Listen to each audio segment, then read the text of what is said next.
Hassan-i-Sabbah, a name that echoes through the annals of history, is often shrouded in layers of myth and intrigue. A figure whose life was as complex as the mountains that cradled his stronghold. Born in the late 11th century in the city of Qom, in what is now modern-day Iran, Hassan was the son of a prosperous merchant. From an early age, he exhibited an insatiable curiosity and a sharp intellect, traits that would eventually set him apart from his contemporaries. The world around him was a tapestry of vibrant cultures, political intrigue, and philosophical debates, all of which would shape his worldview and ambitions. As a young man, Hassan was deeply influenced by the teachings of the Ismaili sect of Islam, a branch of Shia Islam that emphasized esoteric knowledge and the pursuit of truth. This fascination led him to the grand city of Baghdad, where he immersed himself in the rich intellectual traditions of the time. It was here that he encountered some of the greatest minds of the era, engaging in fervent discussions about philosophy, theology, and the nature of power. The vibrant atmosphere of Baghdad ignited a fire within him, and he began to envision a world where knowledge and enlightenment could be wielded as weapons against tyranny and oppression. However, the political landscape of the time was tumultuous. The Seljuk Empire, under which Hassan lived, was marked by corruption and strife, and the ruling class was often at odds with the growing discontent among the populace. This discord awakened a deep-seated desire in Hassan to challenge the status quo. He became increasingly disillusioned with the existing power structures and sought a way to create a new order, one that would be guided by a vision of justice and enlightenment. His early experiences in Baghdad were pivotal, as they laid the groundwork for his later ambitions. In his quest for knowledge and power, Hassan traveled to the mountainous regions of Persia, where he sought refuge in the fortress of Alamut. This remote citadel, perched atop a rugged mountain, would become the epicenter of his revolutionary ideas. Alamut was not just a fortress, it was a symbol of defiance against the oppressive forces of the Seljuk rulers. Hassan saw in Alamut the perfect base from which to launch his vision of a new order. It was here that he began to gather a following, attracting those who were disillusioned with the existing regime and eager to embrace a new way of thinking. The early days at Alamut were marked by a fervor for knowledge and the establishment of a community that valued loyalty, discipline, and commitment to a shared cause. Hassan was not merely a leader, he was a visionary who inspired his followers with the promise of a world transformed.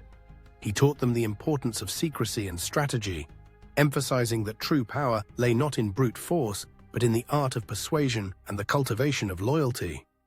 It was during this period that the seeds of the infamous assassins, or the Nizari Ismailis, were sown. Hassan's teachings were grounded in the belief that knowledge was the key to liberation. He encouraged his followers to pursue education, to engage in philosophical discourse, and to question the established norms of society. This intellectual awakening was revolutionary, as it fostered a sense of agency among his followers. They were no longer passive subjects of a tyrannical regime, they were empowered individuals with the potential to change their destinies. The fortress of Alamut became a sanctuary for those seeking enlightenment, a place where ideas could flourish amidst the chaos of the outside world. As Hassan's influence grew, so did the challenges he faced. The Seljuk rulers, threatened by the rise of the Nizari Ismailis, sought to quash his movement.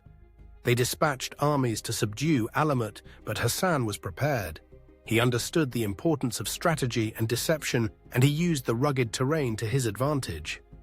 His followers, trained in the art of stealth and subterfuge, became adept at launching surprise attacks against their oppressors. The assassins earned a reputation for their audacity and cunning, striking fear into the hearts of those who sought to destroy them. One of the most critical moments in Hassan's life came when he orchestrated the assassination of a high-ranking Seljuk official.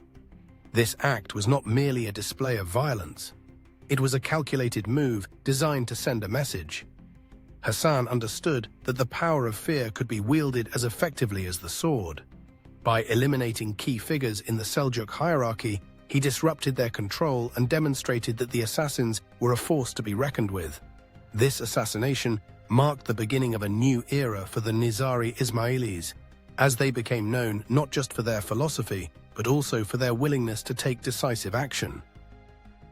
The legend of Hassan-i-Sabbah grew, and with it the mystique surrounding the assassins. Tales of their stealth and loyalty spread throughout the region, drawing both admiration and disdain. Many viewed Hassan as a revolutionary hero, a champion of the oppressed, while others labeled him a dangerous fanatic. This duality was a testament to the complexity of his character and the movement he had created.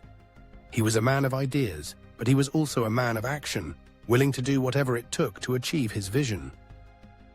As the years passed, Hassan's health began to decline, but his determination remained unwavering. He continued to lead from Alamut, instilling in his followers a sense of purpose and commitment to their cause.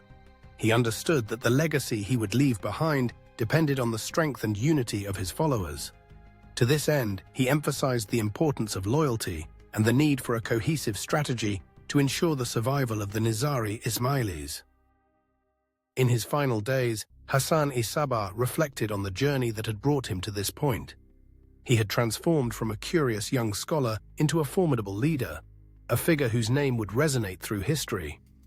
His life was a testament to the power of knowledge, the strength of conviction, and the importance of community. He had built a movement that challenged the status quo, inspiring countless individuals to seek a different path. Hassan's death in 1124 marked the end of an era, but his legacy lived on. The assassins continued to operate from Alamut, carrying forth his teachings and strategies. They became a symbol of resistance against tyranny, a testament to the belief that even the most oppressed could rise against their oppressors. The fortress itself became a legend, a place where the ideals of loyalty, knowledge, and courage were immortalized. In the centuries that followed, the story of Hassan-i-Sabbah would be retold in various forms, often distorted by the lens of history. He became a figure of fascination, a subject of countless tales that blurred the lines between fact and fiction. The assassins were romanticized and vilified, their actions interpreted through the biases of those who chronicled their deeds. Yet beneath the layers of mythology, the essence of Hassan's vision remained intact, a vision of a world where knowledge and enlightenment could triumph over oppression. The legacy of Hassan-i-Sabbah serves as a reminder of the power of ideas and the impact one individual can have on the course of history. His life embodies the struggle for justice, the quest for knowledge, and the unwavering belief in the potential for change. In a world often fraught with conflict and division, his story continues to resonate, inspiring those who dare to challenge the status quo and seek a better future. Through the lens of Hassan's life, we are reminded that the pursuit of truth and the courage to act upon it are timeless endeavors, essential to the fabric of humanity itself.